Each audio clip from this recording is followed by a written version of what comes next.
Good afternoon, everyone, and welcome to Stock Market Today. It's Ali Coram and Ed Carson with a breakdown of the action in today's session, Tuesday, October 22nd, where the stock market rally is looking resilient and a couple of standouts underneath the surface, Ed. Yeah, I want to take a look at Microsoft and General Motors, which had strong action today, and Duolingo, which showed some resilience as well. All right, we'll take a look at those stocks. But first, let's analyze the major indexes. The NASDAQ today up 0.2%, another little upside reversal here, similar action to Monday's session. The S&P 500 finished just ever so slightly in negative territory. It looks like, at least that's what I'm seeing by the end of this session here. But just a mild day, mild decline there. Same for the Dow, just slightly in negative territory by the close. So a little bit of a fade into the closing minutes there, but again, just pretty mild action. The Russell 2000 down about 0.3% by session's close, and small caps were hit pretty hard, Ed, in Monday's session. So not continuing that slide in too significant of a way here, but your assessment of the NASDAQ's performance today? NASDAQ's pretty good. It's really close to record highs. It's sort of above those recent days. I mean, and also all the major indexes found support around the 10-day line. It's hard to get too upset when you're finding support at a rising 10-day line. A lot of the action here was Microsoft, which is part of the Dow, NASDAQ, and S&P. We'll get to that later. But that was a reason why those indexes held up reasonably well. Some other mega caps also did well. Breadth wasn't great. You see that with the Russell and some other things. But again, the Russell and some of the other things would be showing that they found support of the 21-day line. So while some of the recent action hasn't been great, and that was a pretty big drop, as you say, on Monday, it's still holding some key levels. Weren't a whole lot of stocks to buy, it felt like today. And those that looked like they were close to setups, well, most of them seem to have earnings in the next week or two. So it seems to be more of like, let's see, you can make some little moves, sell things that, reduce exposure or just stay with what you have. But it wasn't really a day necessarily be making a whole lot of moves. Yeah. And Ed, I know you're keeping a close eye on market breadth. So RSP, let's check in on that, down almost 0.5% here today, whereas the S&P basically finished flat on the day. Yeah, and yesterday I think the RSP was down like 0.8 while the S&P was down 0.2.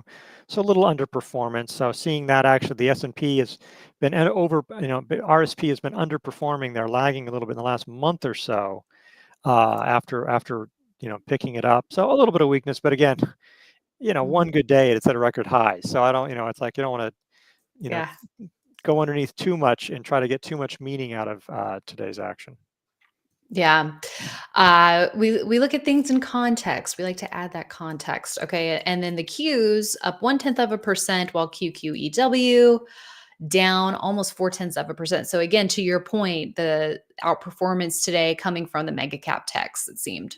Yeah, yesterday was NVIDIA, today was flat, but you had Microsoft, Meta, and a few others were up, and even the ones that were down really weren't down much. So yeah, it was more of a mega cap day. That it wasn't terrible. You look underneath the surface, it wasn't great, but also wasn't terrible.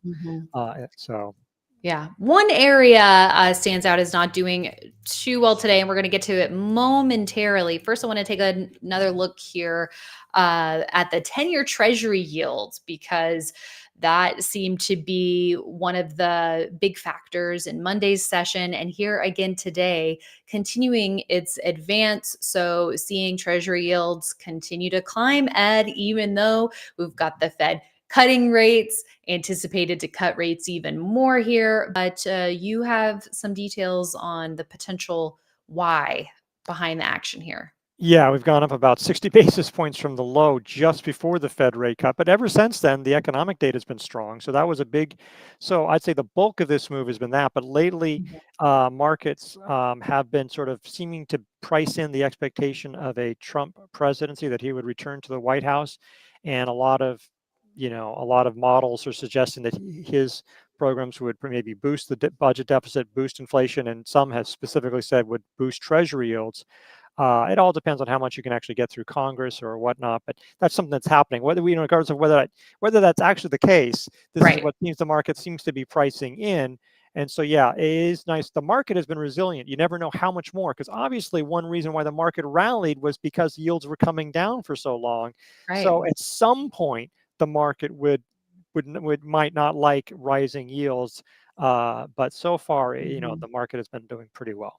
Yeah, and just like today, I know this is something that you talk about with the home builders. The home builders can be resilient amid rising rates until they're not, and it seems like that's what we saw in Monday's session. And today, not only do you have that as the headwind here for home builders, Ed, but you also have a company like Pulte PHM coming out with earnings, and the street did not like this, down over 7% on the day. Yeah, so there were some weak, mixed numbers, and there's some details in there. And the rising rates, really, you see this last couple of days, it's obviously having an impact. Again, the rising rates are rising, rising, rising, didn't do anything for like 3 or 4 weeks. They were looking very strong. And if yields had fallen the last few days, you might have seen a real strong action in the home builders. But it's just at some point the wind gets too hard, and things start to break. But again, it could bounce right back. There's still the 50-day line. It's just that people who made recent buys, may Mhm. need to be, trimming or stepping back a little bit. It's not necessarily that this is finished, but it is pretty worrisome for this sector. Yeah. Okay, next on the list, let's check back in on XLF. Here's a look at financials, just a mild decline here today. Any other thoughts on the sector ETF action in general here, Ed? I mean, we've seen pretty good profit numbers, and one thing is that while yields are rising, which isn't the worst thing, the 10-year yield has been rising more than the short end, which is good for the general borrow short, lend long for banks, and so in general, so the bond dynamic isn't really necessarily that negative for the banks. All right. Anything else sector wise? No, I think that's we'll be looking at a lot of sectors with tech, but I think that there wasn't a whole lot of moves today. Perfect. Let's go to Microsoft. Stand out in today's session, up 2.1% above average volume. Microsoft's been a laggard here for a little while, Ed, most notably since its July peak, but arguably even further back from that. But today, revving up here. We've got earnings coming up next week. And even though it's been lagging, it has been tightening up with the moving averages all the way from the 200-day to the 10-day, all coiling up here, and the stock bouncing today. Your thoughts? Yeah, I mean, it's interesting action, and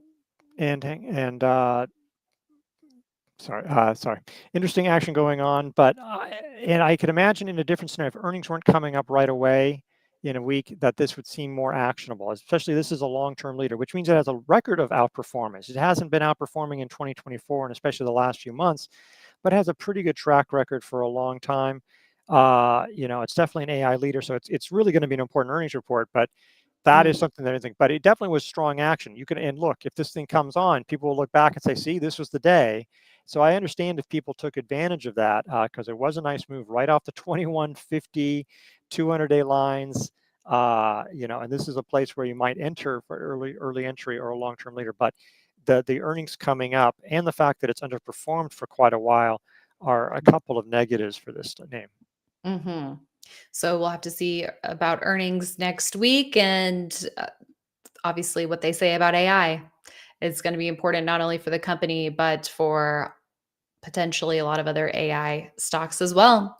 Thank you for that, Ed. Let's go to GM. Earnings did come out today.